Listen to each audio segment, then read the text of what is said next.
একটি গোপন সংবাদের ভিত্তিতে আজ কিশোরগঞ্জ সদর উপজেলাধীন বিন্যাটি বাজার সংলগ্ন এলাকায় পাড়াপনন্দ এলাকায় চেকপোস্ট বসিয়ে গাড়ি তল্লাশি করি।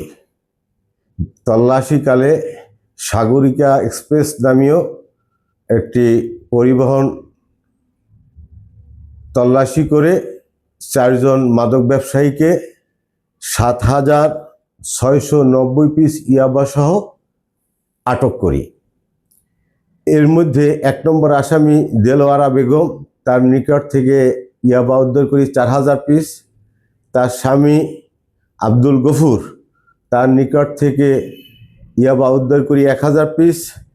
তারই আপন ভাই আব্দুল আজিজ, তার নিকট থেকে উদ্ধার করি 1,690 পিস এবং আব্দুল আজিজের স্ত্রী রশিদা বেগম, তার নিকট থেকে উদ্ধার করি 1,000 পিস। মোট 7,690 পিস। এর বাজার মূল্য 26,91,500 টাকা। এই ইয়াবা কক্সবাজার থেকে ময়মনসিংহ গন্তব্যস্থল ছিল। এই তথ্যের ভিত্তিতে আমাদের আজকের এই অভিযান। এই মাদক ব্যবসা কক্সবাজার থেকে কে পাঠিয়েছে, এরা মূলত ক্যারিয়ার। আলামত ইয়াবা কক্সবাজার থেকে কে পাঠিয়েছে এবং ময়মনসিংহে কার নিকট যাবে, এই বিষয়টি আমাদের পরবর্তী তদন্তে আমরা তদন্তপূর্বক যারা সম্পৃক্ত থাকবে তদন্ত অনুযায়ী তাদের বিরুদ্ধে আমরা আইনানুগ ব্যবস্থা গ্রহণ করব। আর যে 4 জন আসামি গ্রেপ্তার হয়েছে তাদেরকে মাদকদ্রব্য নিয়ন্ত্রণ আইনের সংশ্লিষ্ট ধারায় তাদের বিরুদ্ধে একটি নিয়মিত মামলা রুজুর প্রক্রিয়াধীন রয়েছে। এই মামলাটি হবে কিশোরগঞ্জ জেলার মডেল থানায়।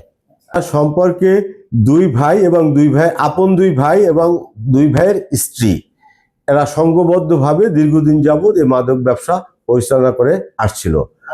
এর বিরুদ্ধে আমার জানা মতে ময়মনসিংহ গোয়েন্দা কার্যালয় কর্তৃক ময়মনসিংহ জেলায় আগে আরো মামলা আছে। আরো মামলা আছে কিনা এটা আমাদের পরবর্তী তদন্তে বেরিয়ে আসবে। আপনারা সকলেই জানেন গণপ্রজাতন্ত্রী বাংলাদেশ সরকারের মাননীয় প্রধানমন্ত্রী, মাননীয় স্বরাষ্ট্রমন্ত্রী মহোদয়ের নির্দেশনা আছে যে মাদকের প্রতি এক 0 টলারেন্স নীতি বাস্তবায়ন করেছে। সেই 0 টলারেন্স নীতি বাস্তবায়ন রক্ষার্থে মাদকদ্রব্য নিয়ন্ত্রণ অধিদপ্তরের সুযোগ্য মহাপরিচালক মহোদয়ের নেতৃত্বে আমাদের অভিযান দীর্ঘদিন যাবৎ চলমান আছে, ভবিষ্যতে চলমান থাকবে ইনশাআল্লাহ।